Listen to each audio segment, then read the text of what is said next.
Sunday, 21st November 2022.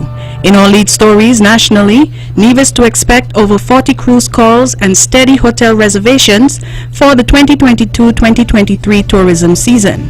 8 men recognized for contributions during this year's International Men's Day Awards. Regionally, Martinique's Ousane Palsi receives honorary Oscar. Internationally, earthquake of magnitude 5.6 leaves at least 56 dead in Indonesia. And in sports, the Leeward Islands Cricket Board introduces new award ceremony. We'll have the details of these and other stories after this short break.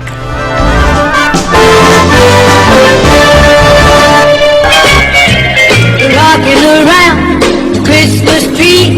It's a magical Christmas! Christmas time is here, and the Bank of Nevis Limited has been thinking about you. Yes, you! Get up to easy $30,000 unsecured this Christmas season with up to 5 years to repay. Take that long overdue vacation. Join Sugar Mass. Buy some furniture or make some minor home repairs. The choice is all yours. So come and visit our Christmas tree this season for your financial needs. It's Christmas at the Bank of Nevis Limited, and we are improving the quality of life. Bond strong! Follow us on Instagram or like us on Facebook. Holiday. Everyone dancing merrily.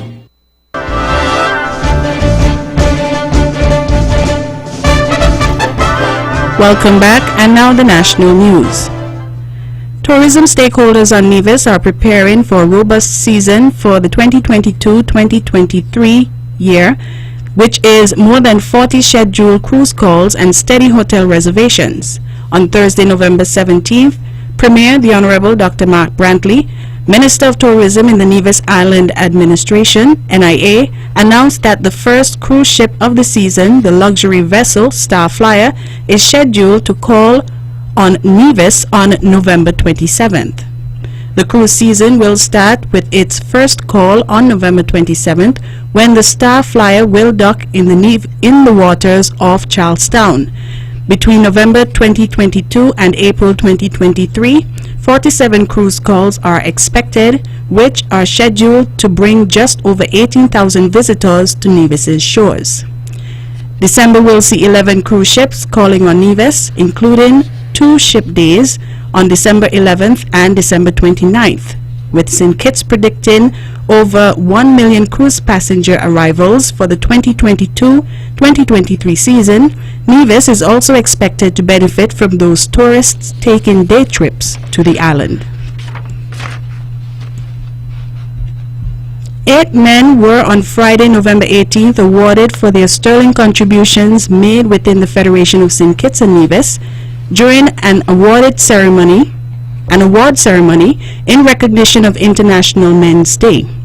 The day is recognized annually on November 19th. The Prime Minister's Man of the Year Award was awarded to cricket icon Elcomedo Willett, Rodney Brown recognized for entrepreneurship and small business development, Elmo Burke for first response, Ricardo Richards for environment and sanitation, Clive Saunders for community service and activism, and Sylvester Huggins for creative economy and cultural arts. The director's Men of Valor Award went to Jarek Crossley, while the A Legacy Award was received by Leroy Willett.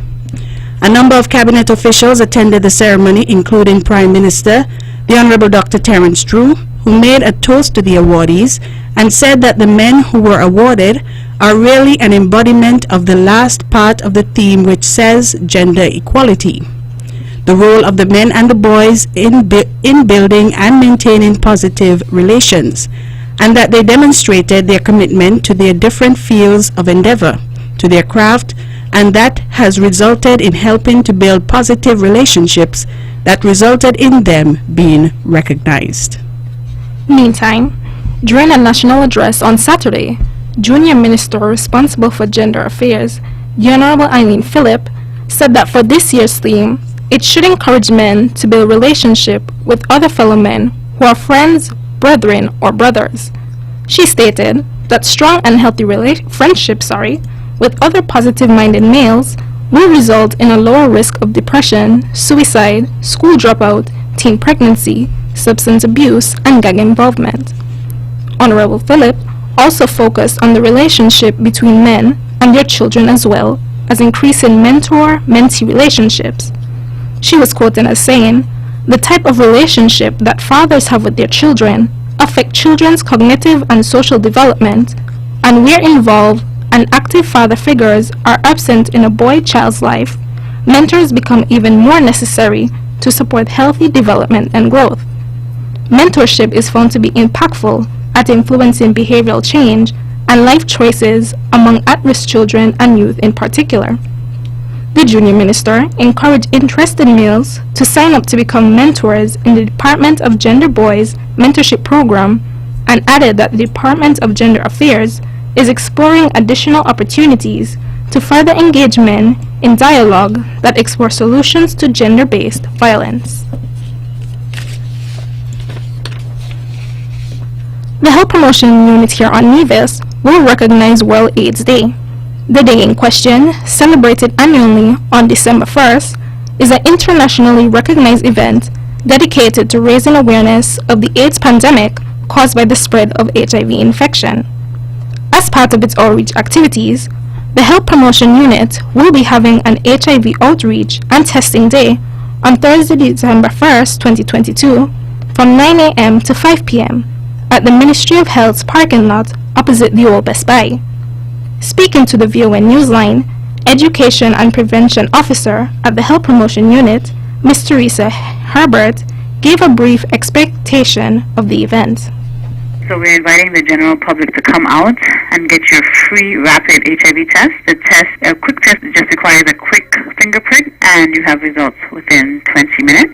So we're encouraging persons, especially post-COVID. We know some persons haven't been tested in a while as COVID has been the focus. I mean, we've sort of stayed away from HIV for a little bit, but we're back, and we want to make sure that the general public knows their status, to protect themselves, and to protect their families.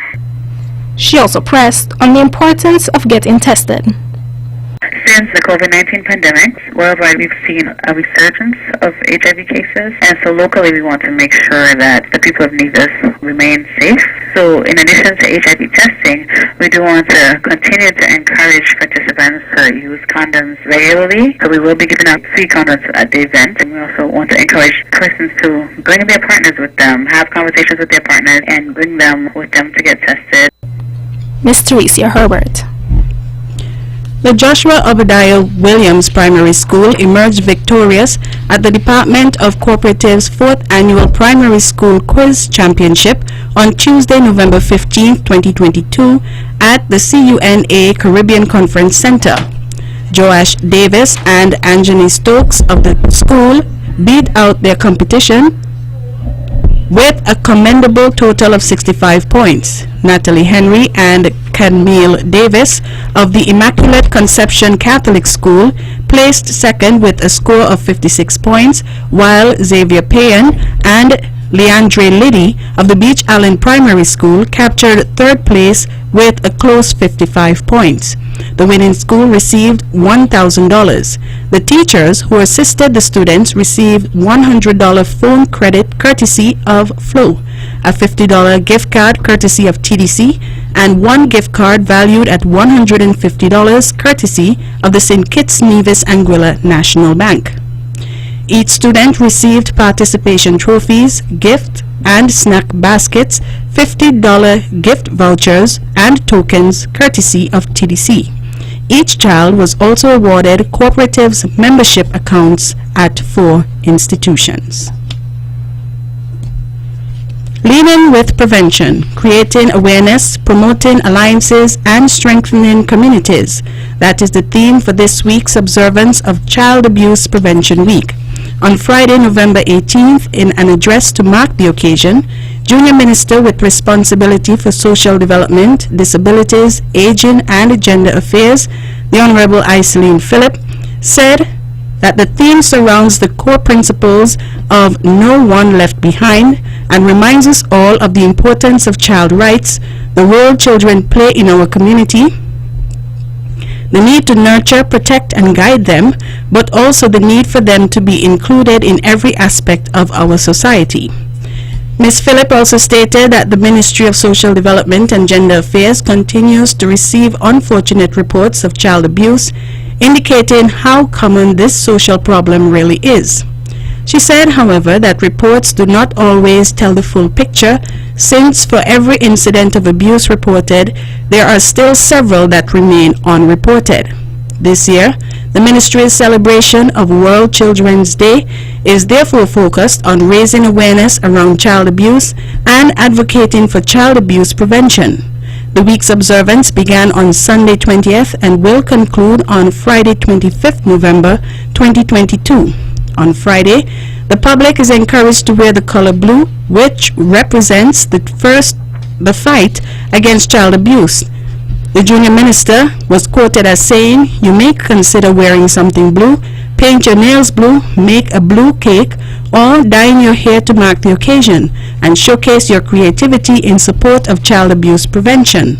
Persons can also take a photo and post it on social media with the hashtag #GoBlueDay, SKN. A total of 1,200 persons in the Federation of St. Kitts and Nevis will be offered support through the Federal Ministry of Small Business and Entrepreneurship. This was confirmed by the Permanent Secretary, Ms. Delreen Taylor. Ms. Taylor said the ministry has a number of incentives that they have to offer to the various businesses, whether it is duty-free concessions, training, or providing them with the necessary information and areas that they could improve in their marketing. She stressed on the importance of giving these businesses the assistance they need in order to give them that push that will take them to the next level. These remarks were on Friday, November 18th at the West Independence Square in Bastia, St. Kitts, during a business expo that was organized by the ministry on the occasion of Global Entrepreneurship Week. The expo was attended by 27 local small businesses within the Federation. During the expo, Director of Entrepreneurship and Small Businesses Development Center, Mr. Philip Brown, also echoed the sentiments made by the Permanent Secretary and stated that they were not only present to support the young entrepreneurs, but also to have a look at the level of exposure and to see how these businesses can improve and become more successful if marketing their products. And that's the national news segment.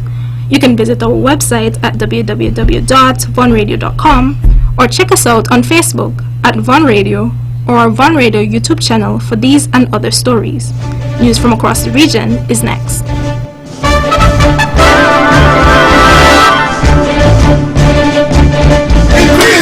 The Concerned Citizens Movement CCM will be in St. James Parish, Nevis number 4, on Monday 21st November 2022. People of St. James, your candidate Alexis Jeffers and the other members of the Concerned Citizens Movement have something to say to you at a town hall meeting at the Butlers Community Center starting at 7 p.m. If you have questions and concerns, this is your time for your voice in St. James to be heard. This town hall meeting will be aired live on Facebook, YouTube, Von Radio 860 AM and ccmnevis.com. Increase the momentum with the Concerned Citizens Movement, CCM. This announcement was paid for by the Concerned Citizens Movement. Be gone clear.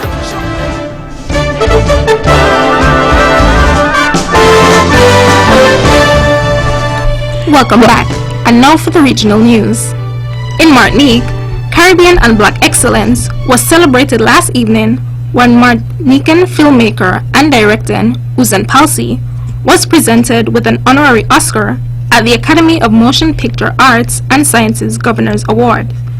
Palsy was presented with the award by Viola Davis, who described her as a pioneering director who spoke truth to power on issues that the world needed to see and hear in her films such as Sugarcane Alley and A Dry White Season, which starred Marlon Brando. An emotional Palsy said the successes of her over 40-decade career could not have happened without the support and contributions from her family, cast, crew members, and audiences. The 64-year-old told the audience that she shied away from filmmaking in recent years because production houses did not want to invest in her ideas despite heaping praises at her. Palsy added that she hopes to continue to inspire filmmakers, particularly those in the Caribbean and African diaspora, to tell the stories that need to be shared.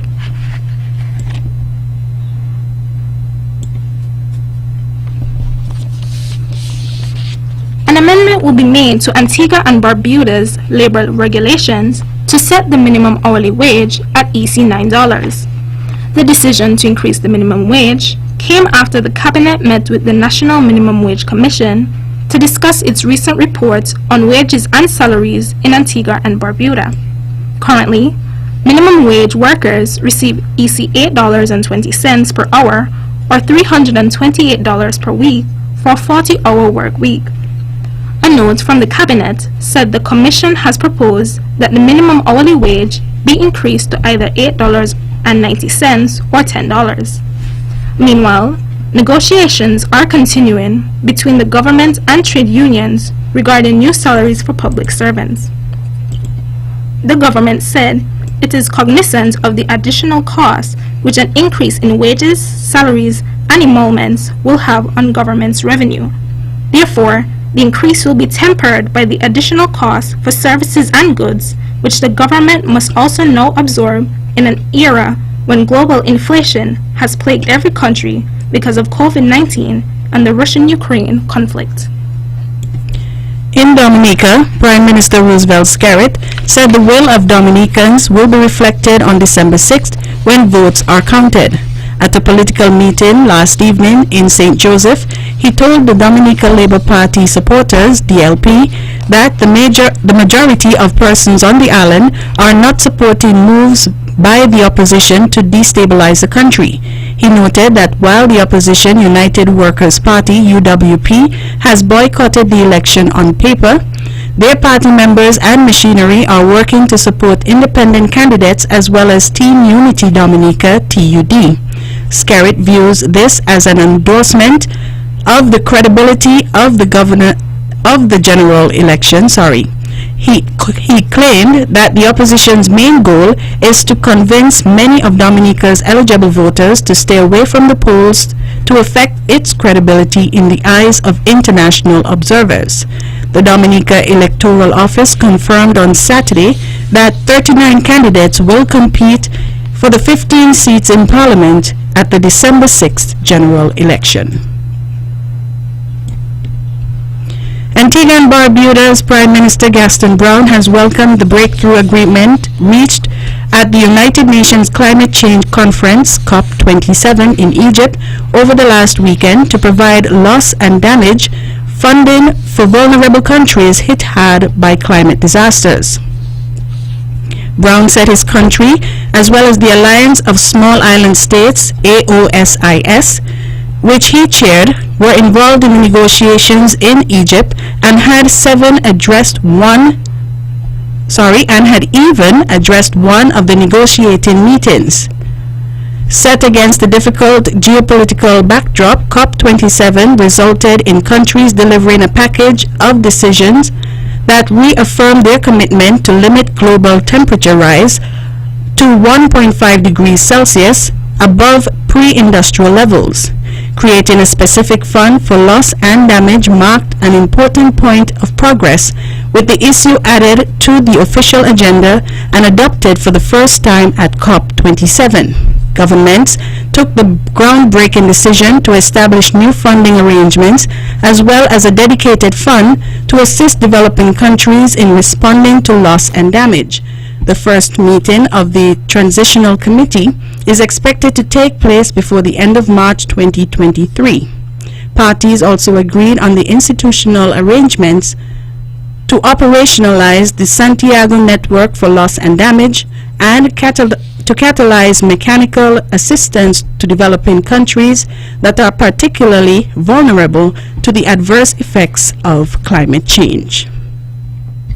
And in Grenada, Mr. Killer was announced as the winner of the Best Reggae and Dancehall category at last evening's African Music Magazine Awards, AFRI-MMA. The Grenadian soca superstar was voted as the category's winner over the likes of Spice, Shenzea, Steph London, Popcorn, and Alkaline. Mr. Killer, whose real name is Hollis Mapp, was emotional when he received the prestigious award in Gillies in Dallas, Texas. He stated the award was an opportunity for both himself and Caribbean people to believe in themselves and what they can achieve. I'm emotional being here tonight because so much people said that I wouldn't make it, but I want to thank the Almighty Father, my mother, and my friends and family. He said, "Soca is not a genre at AFRI MMA, but Mr. Killer hopes his victory opens opportunities for artists of the genre to be recognized internationally." Later in the show, Mr. Killer treated attendees to an electric performance of his new and old music. And that's it for the regional news segment. International news comes up next.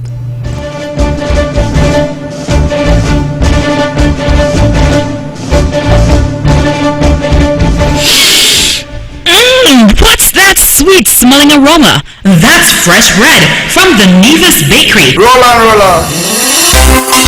Nevis Bakery is the largest and most modern bakery established on Nevis. Their specialties include bread, pastries, cakes, and the best pizzas you can get on the island on Fridays. Opening hours 5:30 a.m. to 5:30 p.m.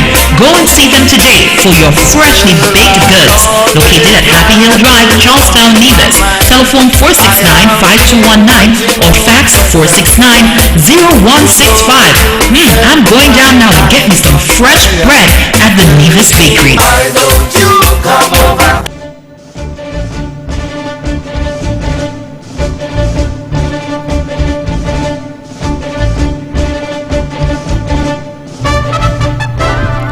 Welcome back. Internationally, at least 56 people have died after a 5.6 magnitude earthquake hit Indonesia's West Java province on Monday, according to its governor. More than 700 were also injured, said West Java Governor Ridwan Kamil. Kamil said there are still many residents trapped at the incident sites and assumes that the injury and dead victims will continue to increase over time. The quake hit the Kianja region of West Java at a depth of 10 kilometers or 6.2 miles, according to the United States Geological Survey, USGS. Herman Surman, a government official in Kianja, told media that some residents were trapped in the rubble of collapsed buildings. 4 schools and 52 houses collapsed and were badly damaged, according to the local office of the National Agency for Disaster Management. A mosque and a hospital were also damaged, according to the agency. The BNPB said there is no risk of a tsunami. New Zealand Supreme Court has ruled that the country's current voting age of 18 is discriminatory, meaning Parliament must discuss whether it should be lowered. The case was brought by campaign group Make It 16, which wants the voting age reduced to include 16 and 17-year-olds. The group argued that young people should be able to vote on matters affecting them, such as climate change. The issue must now be brought to Parliament after the court ruled that New Zealand's minimum voting age of 18 was inconsistent with the country's Bill of Rights, which gives people who are 16 years and over the right to be free from age discrimination. The ruling, however, does not mean that the voting age will be lowered. Reacting to the ruling, Make It 16's Siandins Tippler told the BBC the campaign has been an uphill battle, but they have always felt confident that the Supreme Court would support their case. The centre-right National Party opposes the move, while the Labour Party is yet to state whether it would support a change in voting age or not. South African Supreme Court of Appeal has ordered former President Jacob Zuma to return to prison after upholding an earlier ruling that his medical parole had been unlawful. The 80-year-old was given a 15-month sentence last year for contempt of court over his refusal to testify during an investigation into corruption. His imprisonment prompted violent protest in KwaZulu-Natal province and other parts of South Africa that left more than 300 people dead. Zuma was released after 2 months in jail after his lawyers argued that he had an undisclosed terminal illness. In their unanimous judgment on Monday, the judges said that prison authorities should decide if the time the former president has unlawfully spent out of prison should count towards his sentence or not. The former president's lawyers had argued that Zuma needed medical care and could not be provided in prison, and now may take the matter to the Constitutional Court. It's a legal matter, but one that has had political implications in the past. There are some concerns that his return to prison may lead to a repeat of the unrest seen last July. And actor Chris Hemsworth said he is taking a break from acting after learning he has a heightened risk of developing Alzheimer's disease. The Thor star made the discovery after undergoing tests as part of his Disney Plus documentary series Limitless. He told Vanity Fair the test confirmed his biggest fear, adding he will now be trying to take preventative steps. Alzheimer's is the most common form of dementia and can cause memory problems, confusion, and communication issues. Hemsworth learned that he has 2 copies of the gene ApoE4, one from his mother and one from his father, making him between 8 and 10 times more likely to develop the disease than those without both copies of the gene. The Limitless series sees Hemsworth test his body and explore ways to live longer and healthier. And that's it for our international news segment. Sports is up next.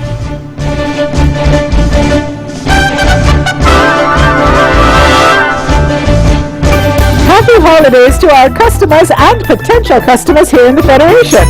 JNF Fencing would like to take this opportunity to remind you that we have the lowest prices in St. Kitts and Nevis and can provide you with customized fencing for your every need, from 3 feet to 10 feet high, zinc or PVC coated. Call us at 469-4692 or visit us at Long Point in Nevis to place your order. Happy holidays from the management and staff at JNF Fencing.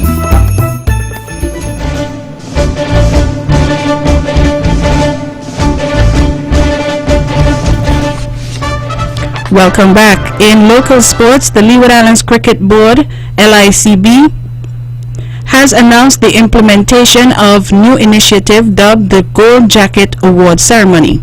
The first installation of this event will be in December 2022. This ceremony, initiated to recognize stakeholders who would have given distinguished service to the Leeward Islands cricket on and off the field, will be an annual event. In the initial ceremony, which is scheduled to be hosted on December 6, 2022 in the British Virgin Islands, BVI, the board will be awarding LICB branded gold-colored jackets to 2 outstanding servants of the Leeward Islands cricket, namely Mr. Alcomido Tonito Willett, MBE, the first Leeward Islands player to play Test cricket, and the legendary fast bowler Dr. Sir Anderson Montgomery Everton Roberts, the second player from the territory to have achieved the feat. And in basketball, Kyrie Irving helped the Brooklyn Nets to a 127-115 win over the Memphis Grizzlies on Sunday in his first game after a team-imposed suspension. Irving missed 8 games after posting a link to an anti-Semitic film, during which time he met NBA Commissioner Adam Silver and Jewish community leaders. He finished with 14 points on his return, while Kevin Durant scored 20 of his 26 points in the second half. The Nets pulled away in the fourth quarter to improve to an 8-9 record. The Golden State Warriors, the defending champions, are also 8-9 after beating the Houston Rockets 127-120 for their first away win of the season. Klay Thompson scored a season-high 41 points, while Stephen Curry posted a season-best 15 assists, plus 33 points and 7 rebounds. And finally, Iran declined to sing their national anthem before their World Cup match with England in an apparent expression of support for anti-government protest in their home country. Some fans shouted and jeered during the anthem, and others held up signs saying "Woman, Life, Freedom." Iran State TV cut its coverage of the anthem and switched to a previously shown wide shot of the stadium. Mass protests have been met with a fierce crackdown in recent months. They have been sparked by the death in custody in September of Masa Animi, a 22-year-old woman who was detained by morality police for allegedly breaking the strict rules around head coverings. That's it for sports. The weather comes up next.